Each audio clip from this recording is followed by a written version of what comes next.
Hey everybody, so two things real quick. The reason I use a chrome socket on these wheels is because my impact socket is just too thick. It rubs on the wheel really bad. I know somebody's going to mention me using a chrome socket on an impact gun, but sometimes we do what we got to do. Anyway, I'm going to show one side on each, the rear and front brakes. The procedure is the same, exactly the same on the other side. It just helps keep the video a little bit shorter. First thing you're going to want to do is open up your brake reservoir. I like to take some fluid out because when I compress the calipers, the fluid's going to raise up and it can cause it to overfill. So if your fluid's full, take some out. It's okay, just don't take it all the way down because then you'll introduce air into the lines. So I take it about halfway and then I'll keep an eye on it throughout the brake job.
Okay, so see how that rotor's stuck on? I need a tie rod too. See that? Anyway, see how that rotor's stuck on there? You have two options. There are two screw holes here. You can put a bolt in there and pop it out a little bit, or you can tap with a hammer in between the lugs on the hat. It's best to hit in between the lugs and not the actual rotor. And sometimes I don't recommend hitting from the back. You can, but you have to be really careful because you can destroy the hub that way. So you don't want to do that. Hit it from behind. It's best to hit it up front in between here, or use these bolt holes right here. I'm first going to attempt to hit it with my hammer and see if I can get it free. So when I do that, I'll go ahead and hit these up with a little bit of penetrant lubricant. It doesn't matter, WD-40, PB Blaster, whatever you want to use. And then just be real careful with the lugs if you do this.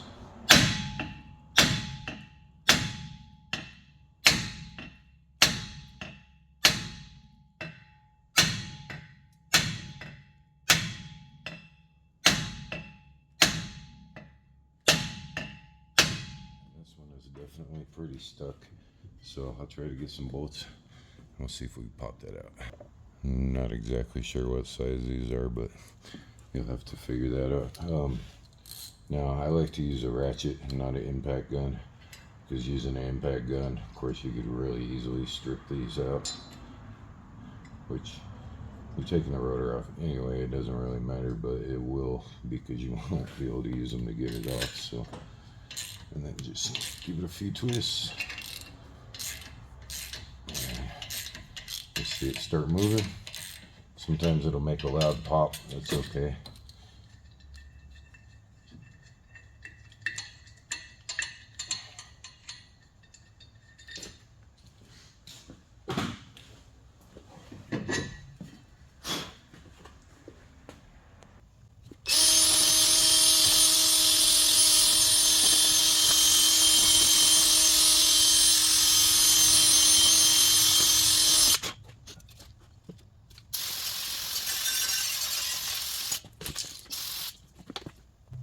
Now, another thing with coated rotors, you don't want to clean them when you put them on. It can wipe away the coating. They don't put wax on these like they do on regular rotors. Regular rotors, they put wax on for storage and shipping so they don't rust up. But they don't need to do that on coated rotors. So on coated rotors, you don't clean them. But if you had regular rotors, you would want to clean them with parts cleaner and get the wax off of them. And again, make sure you got the front driver's side.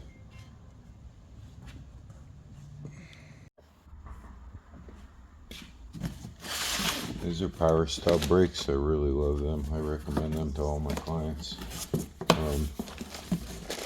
This client decided to get the drilled and slotted rotors.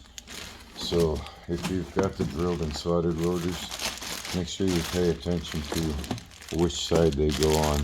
These ones are labeled front driver side, front passenger side, rear driver side, rear passenger side. So make sure you get them on the right side.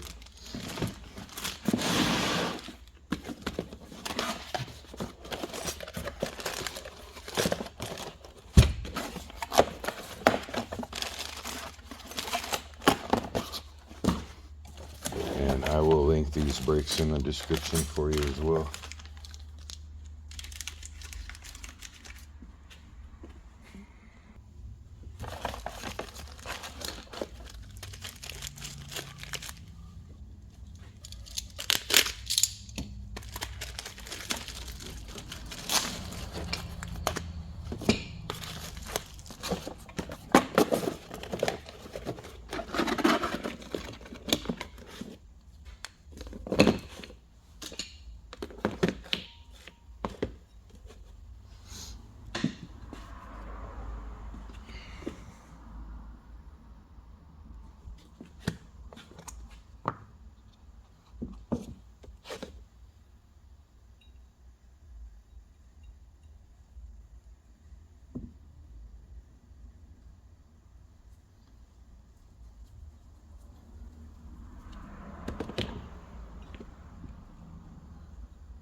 I do a very, very thin layer on the backing plate to avoid squeaking. It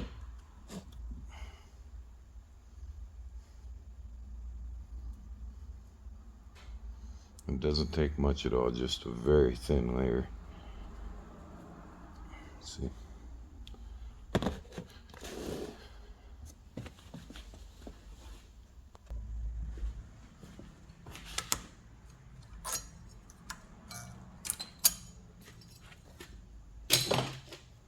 Make sure you pay attention to which pin goes in which hole, because you'll find that one of them has a vibration dampener, which is a little rubber sleeve right there. So you want to make sure that goes back in the right hole that it came out of.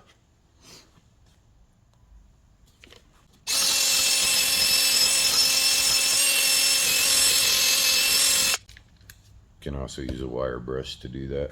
And this kit comes with new boots, so I will be replacing these boots. And it also comes with new dampeners, the little rubber thing that I told you about.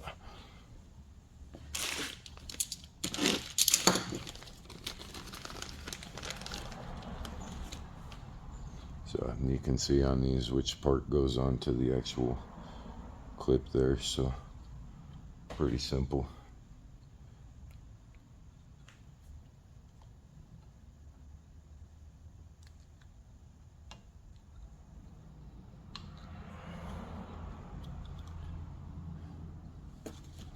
And then this is the one with the rubber dampener, see? And this kit comes with new ones, so we'll go ahead and just pop that off. Clean that up.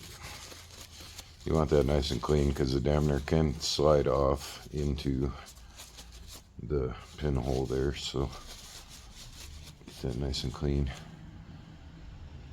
Place your new dampener on there.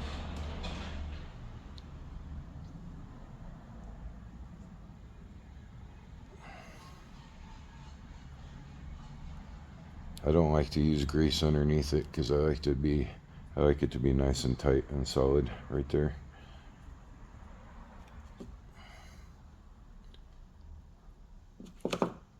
And it doesn't take much grease on the side pins.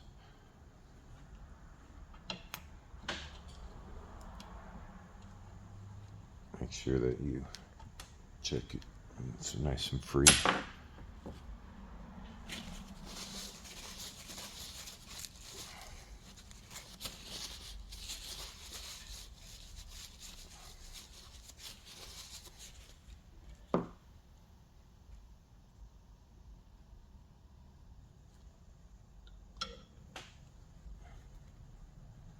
And it's good to pinch the boot and let the air out.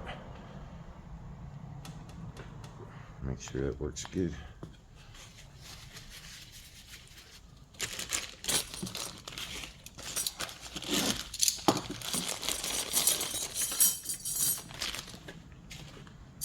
And these brake pads came with new hardware.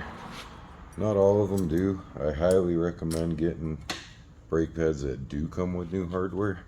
It's very good practice to replace this every time. If you're not replacing them, make sure you get them nice and clean. You don't want your pads sticking.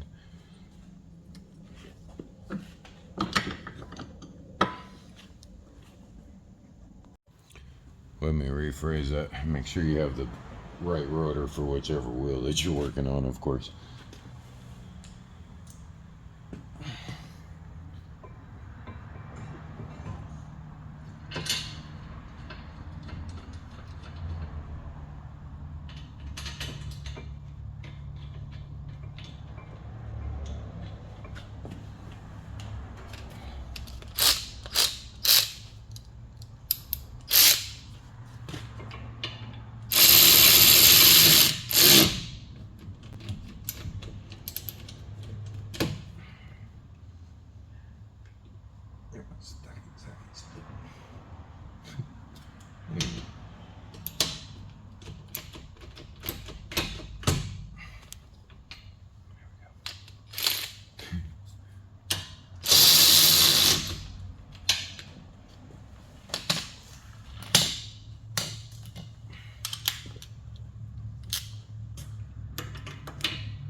I like to make sure that the pads can easily move.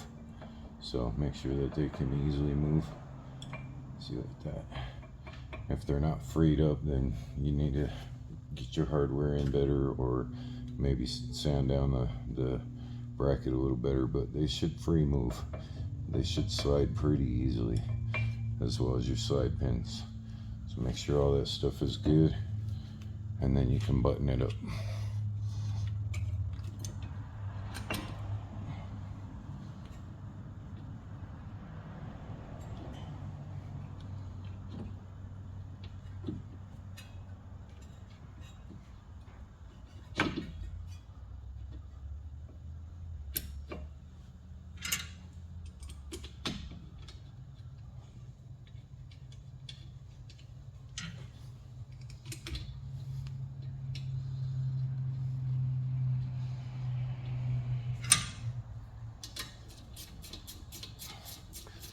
And for these bolts, it's how I've done all the time. I'll take it until it stops, and then just give it a couple extra hits on the wrench.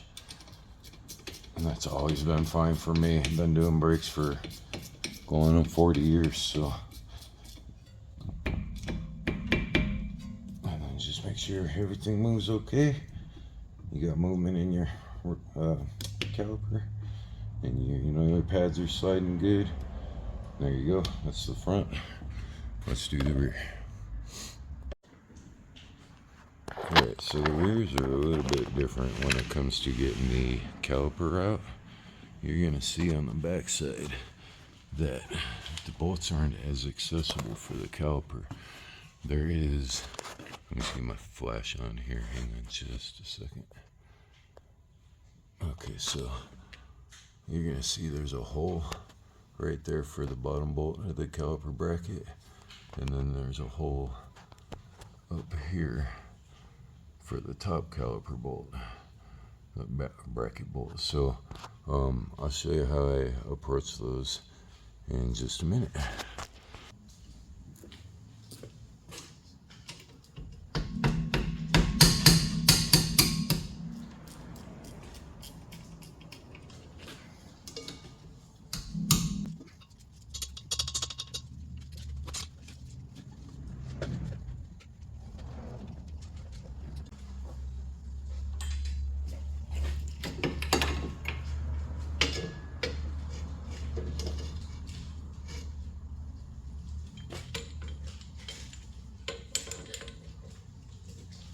Make sure you check your brake fluid reservoir and it's not overfilling.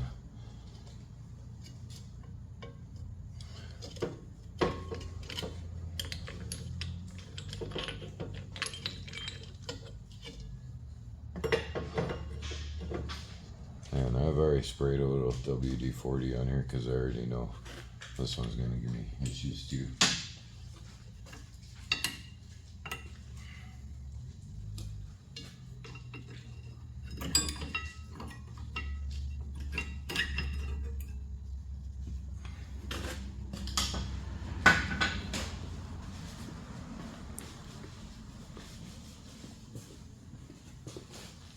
So for the caliper brackets, I've got my 14mm on a swivel, and then I've got I think this is a 6-inch extension, and then an adapter so I can use my breaker bar on it.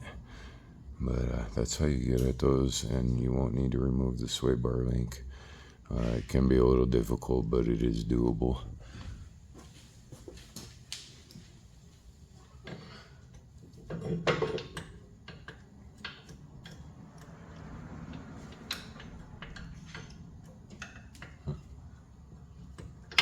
Seeing it on you, okay?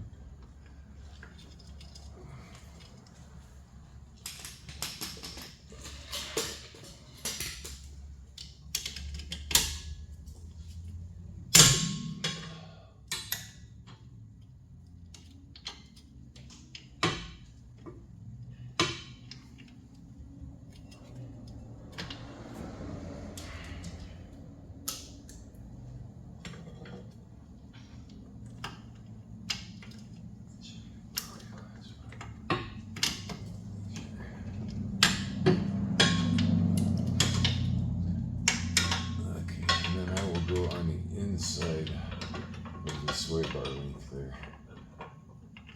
And to get this bottom one. Right, so.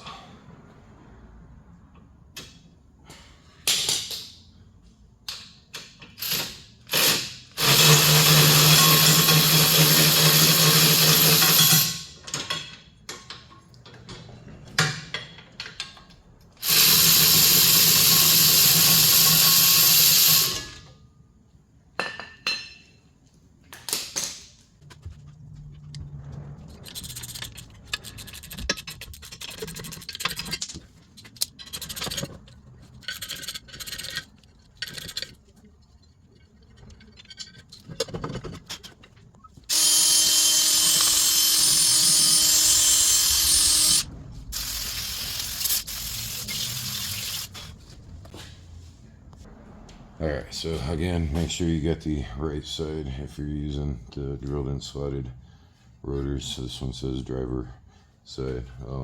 And you may need to adjust the parking brake. You don't want it too loose when you put this on there, but you also don't want it really tight. So slip it on, give it a spin. See, like that's pretty loose on there.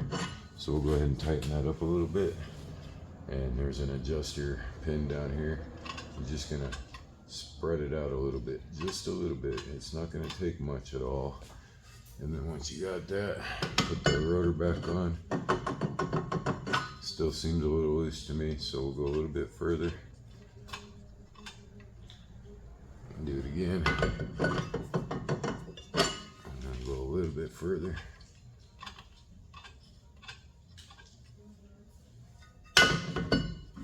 And see, that's too far because now I can't get it on, so I'll spin it back a couple. It's still just a little bit too tight.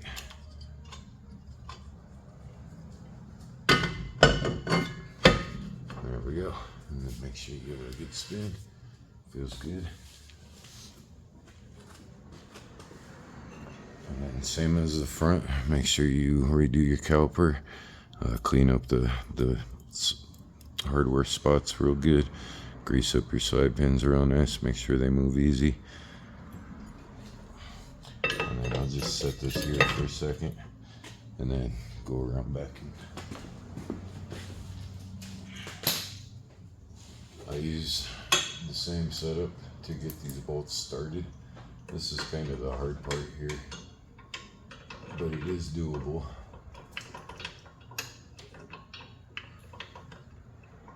So just line up your holes and get that started in there.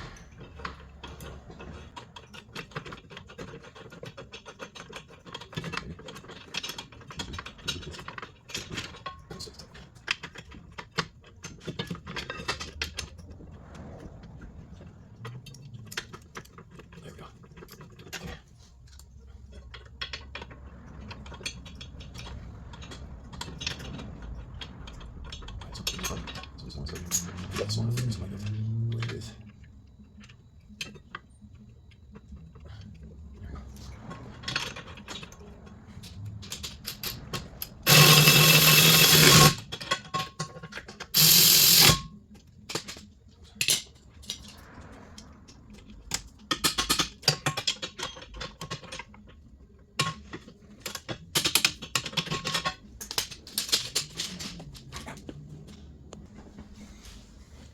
Forgot to mention this on the front, but the tab goes on the top, and this is your warning tab.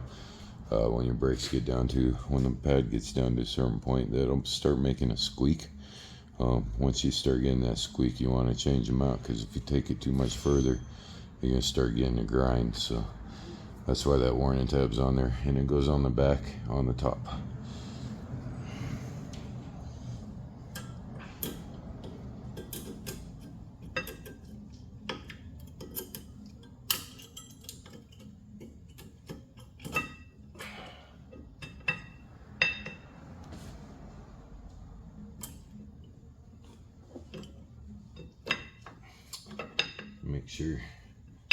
Make sure your pads are nice and loose in there so they get movement.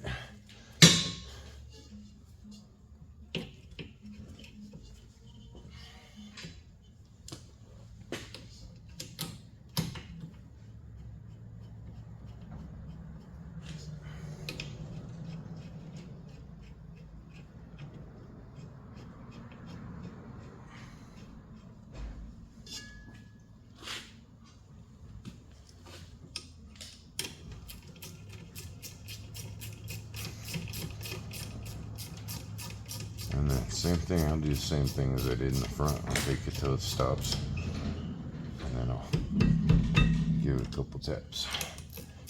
Take it till it stops.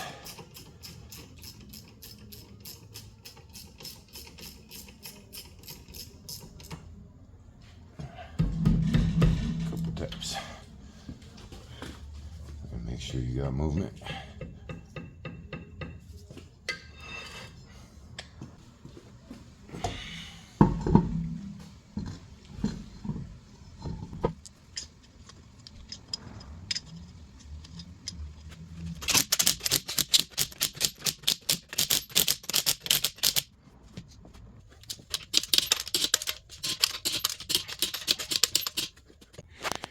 Alright, so close up your brake reservoir. If it's full, it's okay. Don't worry about it right yet, because what we're going to do is compress the calipers with the brake pedal, and that's going to take the fluid down more. So more than likely you'll end up adding some brake fluid anyway. So just leave it where it's at for now, close it up. Alright, now you want to depress the pedal and recompress it, or re-extend the calipers. A lot of people do it with the brake, with the car off, but I personally like to turn the car on to do it.